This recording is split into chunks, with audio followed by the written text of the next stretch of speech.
আসসালামু আলাইকুম রহমতুল্লাহ। আমার কাছে এই একটা হাদিস খুব ভালো লাগে। রাসূল আকরাম সাল্লাল্লাহু আলাইহি ওয়াসাল্লাম বলেছিলেন, "মান সামাতা নাজা।"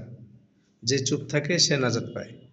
আবার আরেকটা জায়গায় এটাও বলেছেন, "মান কানা ইউমিনু বিল্লাহি ওয়াল ইয়াউমিল আখির ফালইয়াকুল খায়রান আও লিয়াসমুত।" যে তোমাদের মধ্যে যখন কেউ আল্লাহ এবং কিয়ামত দিবসের উপর বিশ্বাস রাখে, সেই জন্য ভালো কথা বলে আর না হলে চুপ থাকে।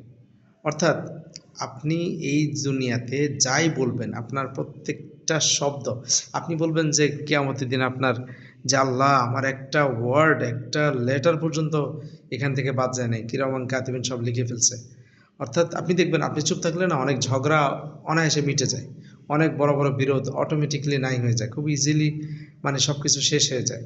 অথচ আমরা যখন মুখ বালাই, বেশি, বেশি করে কথা বলি তখন ঝগড়া হয়, গীবত হয়, ফাসাদ হয়। মানে সব ধরনের সমস্যা যা দেখলাম এই ২ ঠোঁটের মধ্যে। এজন্য আমার কাছে এই হাদিসটা খুব ভাল লাগে যে চুপ থাকে সে নাজাত পায়। অথবা যে আখিরাতে বিশ্বাস রাখে সে যেন ভালো কথা বলে না হলে চুপ থাকে। অসাধারণ হাদিস। মানতে পারলে পুরা জীবনটাই বদলে যাবে ইনশাআল্লাহ।